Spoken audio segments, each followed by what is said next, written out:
بسم اللہ الرحمن الرحیم۔ السلام علیکم ورحمۃ اللہ وبرکاتہ۔ آج کا ہمارا ٹاپک اسلامی بھائی چارہ۔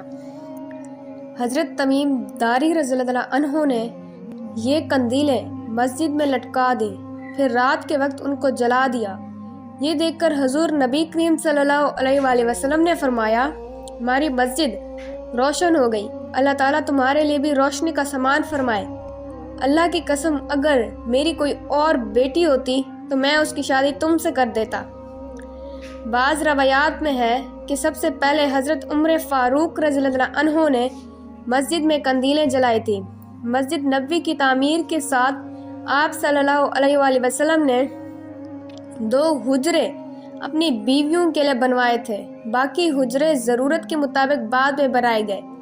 ان 2 میں سے ایک سیدہ عائشہ صدیقہ رضی اللہ عنہا کا تھا اور دوسرا سیدہ سودا رضی اللہ عنہا کا تھا۔ مدینہ منورہ میں وہ زمینیں جو کسی کی ملکیت نہیں تھی، ان پر آپ صلی اللہ علیہ وآلہ وسلم نے مہاجرین کے لیے نشانات لگا دیے، یعنی یہ زمینیں ان میں تقسیم کر دیں۔ کچھ زمینیں آپ کو انصاری حضرات نے ہدیہ کی تھی، آپ صلی اللہ علیہ وآلہ وسلم نے ان کو بھی تقسیم فرما دیا اور جگہوں پر ان مسلمانوں کو بسایا جو پہلے قباء میں ٹھہر گئے تھے، لیکن بعد میں جب انہوں نے دیکھا کہ قباء میں جگہ نہیں ہے تو وہ مدینہ چلے آئے تھے۔ آپ صلی اللہ علیہ وآلہ وسلم نے اپنی بیویوں کے لیے جو حجرے بنوائے وہ کچے تھے، کھجور کی شاخوں، پتوں اور چھال سے بنائے گئے تھے، ان پر مٹی لیپی گئی تھی۔ حضرت حسن بصری رحمۃ اللہ علیہ مشہور تابعی ہیں، اور یہ تو آپ کو پتہ ہی ہوگا کہ تابعی اسے کہتے ہیں جس نے کسی صحابی کو دیکھا۔ وہ کہتے ہیں کہ جب میں چھوٹا تھا تو حضرت عثمان غنی رضی اللہ عنہ کی خلافت کے دور میں امہات المومنین کے حجروں میں جاتا تھا۔ ان کی چھتیں اس قدر نیچی تھی کہ اس وقت اگرچہ میرا قد چھوٹا تھا لیکن میں ہاتھ سے چھتوں کو چھو لیا کرتا تھا۔ حضرت حسن بصری رحمۃ اللہ علیہ اس وقت پیدا ہوئے جب حضرت عمر فاروق رضی اللہ عنہ کی خلافت کو ابھی 2 سال باقی تھے۔ وہ نبی کریم صلی اللہ علیہ وآلہ وسلم کی زوجہ حضرت ام سلمہ رضی اللہ عنہا کی باندی خیرہ کے بیٹے تھے۔ حضرت ام سلمہ رضی اللہ عنہا انہیں صحابہ کرام رضی اللہ عنہ کے پاس کسی کام سے بھیجا کرتی تھی۔ صحابہ کرام انہیں برکت کی دعائیں دیا کرتے تھے۔ حضرت ام سلمہ انہیں حضرت عمر فاروق رضی اللہ عنہ کے پاس بھی لے گئی۔ حضرت عمر رضی اللہ عنہ نے انہیں ان الفاظ میں دعا دی تھی، اے اللہ، انہیں دین کی سمجھ عطا فرما اور لوگوں کے لیے یہ پسندیدہ ہوں۔ مسجد نبوی کے چاروں طرف حضرت حارثہ بن نعمان کے مکانات تھے۔ حضرت صلی اللہ علیہ وآلہ وسلم نے اپنی حیات مبارکہ میں متعدد نکاح فرمائے تھے جن میں دینی حکمتیں اور مسلطیں تھیں۔ جب بھی آپ صلی اللہ علیہ وآلہ وسلم نکاح فرماتے تھے تو حضرت حارثہ رضی اللہ عنہ اپنا ایک مکان یعنی حجرہ آپ صلی اللہ علیہ وآلہ وسلم کو ہدیہ کر دیتے۔ اس میں آپ صلی اللہ علیہ وآلہ وسلم کی زوجہ محترمہ کا قیام ہو جاتا، یہاں تک کہ رفتہ رفتہ حضرت حارثہ رضی اللہ عنہ نے اپنے سارے مکان اسی طرح حضور صلی اللہ علیہ وآلہ وسلم کو ہدیہ کر دیے۔ اسی زمانے میں حضرت صلی اللہ علیہ وآلہ وسلم نے مہاجرین اور انصار مسلمانوں کے سامنے یہودیوں سے صلح کا معاہدہ کیا۔ اس معاہدے کی ایک تحریر بھی لکھوائی۔ معاہدے میں طے پایا کہ یہودی مسلمانوں سے کبھی جنگ نہیں کریں گے، کبھی انہیں تکلیف نہیں پہنچائیں گے، اور یہ کہ حضرت صلی اللہ علیہ وآلہ وسلم کے مقابلے میں وہ کسی کی مدد نہیں کریں گے، اور اگر کوئی اچانک مسلمانوں پر حملہ کرے تو یہ یہودی مسلمانوں کا ساتھ دیں گے، اور اگر کوئی اچانک مسلمانوں پر حملہ کرے تو یہ یہودی مسلمانوں کا ساتھ دیں گے۔ ان شرائط کے مقابلے میں مسلمانوں کی طرف سے یہودیوں کی جان و مال اور ان کے مذہبی معاملات میں آزادی کی ضمانت دی گئی۔ یہ معاہدہ جن یہودی قبائل سے کیا گیا ان کا نام بنی کناقہ، بنی قریظہ اور بنی نذیر ہے۔ اس کے ساتھ ہی آپ صلی اللہ علیہ وآلہ وسلم نے مہاجرین اور انصار کے درمیان بھائی چارہ کرایا۔ اس بھائی چارے سے مسلمانوں کے درمیان محبت اور خلوص کا بے مثال رشتہ قائم ہوا۔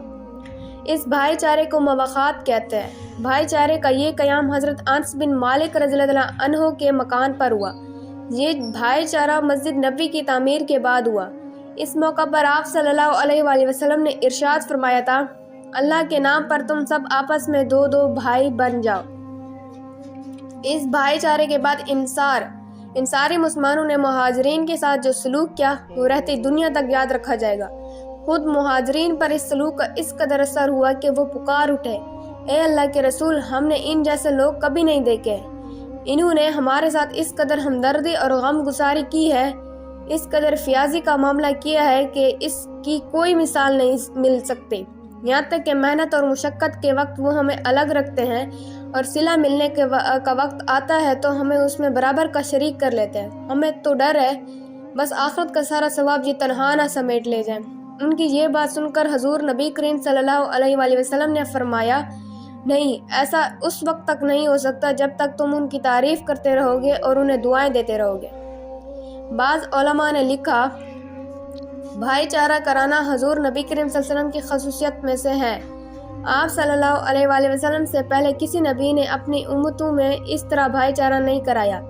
اس سلسلے میں روایت ملتی ہے کہ انصاری مسلمانوں نے اپنے مہاجر بھائیوں کو اپنی ہر چیز میں نصف حصہ دے دیا۔